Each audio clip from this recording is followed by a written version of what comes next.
In the summer of 2012, a cast of tough-talking Arizona house flippers helped turn the reality series Property Wars into a hit. Doug wants to race me on foot, and there's no buffet line to get into at the nursing home? I can't believe it. Scott Menaged was one of the show's standout stars, a native New Yorker with a big appetite for all things extravagant.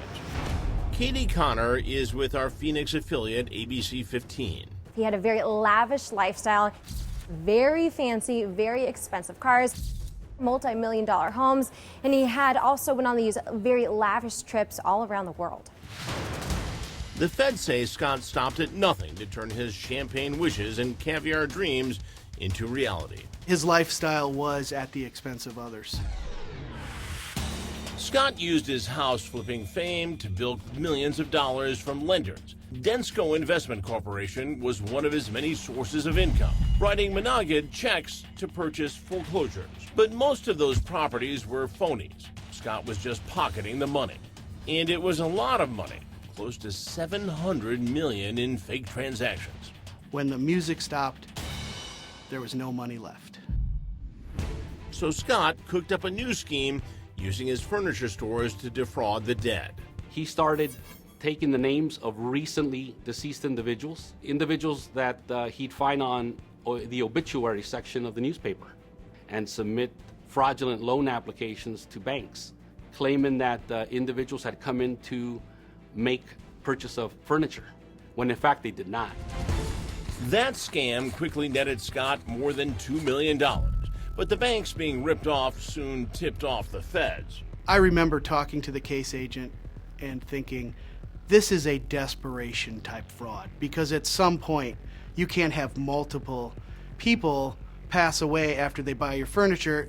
They may think there's something wrong with the furniture, it's killing people. Investigators with the Department of Homeland Security and the IRS knew they were on to something much bigger than identity theft. He's using this new fraud to try to pay back for an old fraud. We wondered what the vice was. Denny Chittick didn't have to wonder. His company, Densko, was already insolvent when he finally confronted Scott. Menaged actually, according to a deposition, lied and said that his wife actually had cancer and his cousin was running the company. He said that the cousin had stolen $25 million and he was in the process of working with his cousin to repatriate that money. But none of it was true. Scott Menaged soon filed for bankruptcy. The next time the two men met, Denny secretly recorded their conversation. The recording obtained exclusively by Crime Watch Daily. If I don't get that money back, Densko goes down and the whole thing implodes. Ultimately, all the money's going to come back when this bankruptcy's over. Denny wasn't buying it. You said if they liquidate everything, there's going to be $15 million there and they're going to give it to me. Where's the $15 million come from? What do you mean? My own equity. Repaying Densko wasn't Scott's biggest concern. I'm not going to prison. I have 2 kids. I'm not going to prison. Because of the bankruptcy, Scott said he'd need Denny's help to keep them both out of the big house. I have to turn over financial statements. I have to turn over the bank statements. As soon as I turn over the bank statements, then there's going to be a ton of questions. So what I've done is I've redone my books. And there could be no paper trail to show what he'd really done. The only thing I can punch a hole in the story is the receipts. He's talking about the fake receipts showing proof of sale on hundreds of foreclosures that he never really purchased. If there's any doubt in your mind that you are going to disclose those receipts, I need you to tell me now before I make my statement. Because then we're both going to free. I can't have 2 versions. I'm looking at the criminal element. I did nothing criminal. Scott was certain the millions of dollars he owed Densko could be explained very simply. It was a business deal went bad. And that's what this is. And that's what my attorney's calling me now. Denny didn't share his friend's confidence. With the information that you have to give them with the bank statements and everything, I mean, you must have one hell of a lot of confidence in yourself you're going to talk your way through this. You just need to make sure that the receipts never come up. Like if I have to disclose the receipts, then I have to disclose everything. And then we're done. With millions owed to his investors and no way to repay them, Denny Chittick was already done. Shortly after that, that's when Chittick actually committed suicide. His two sons found their dad's body hanging off the back patio. Scott Menaged's reaction? Scott's response to one of his employees was, "I believe that Denny just handed us a gift." He even went out to celebrate. The day Denny Chittick had killed himself, Scott Menaged went to a pool party. Scott thought his fraud scheme would now be concealed forever. He felt, I think at that point, no one was around that could identify what he'd done. And if anyone did find out, The spin was going to be Denny Chittick requested that we fabricate documents and provide documents. but in addition to their secretly recorded conversation, Chittick left behind the paper trail that Scott had desperately hoped to keep hidden. Oh, perfect. Scott Menaged was, done in by the paper trail.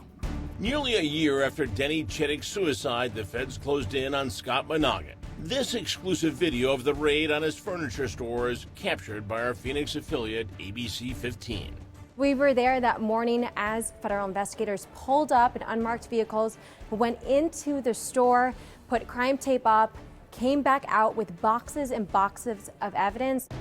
That same day, the famous flipper was arrested, along with 3 co-conspirators, employees who'd helped him carry out the biggest case of fraud in Arizona history.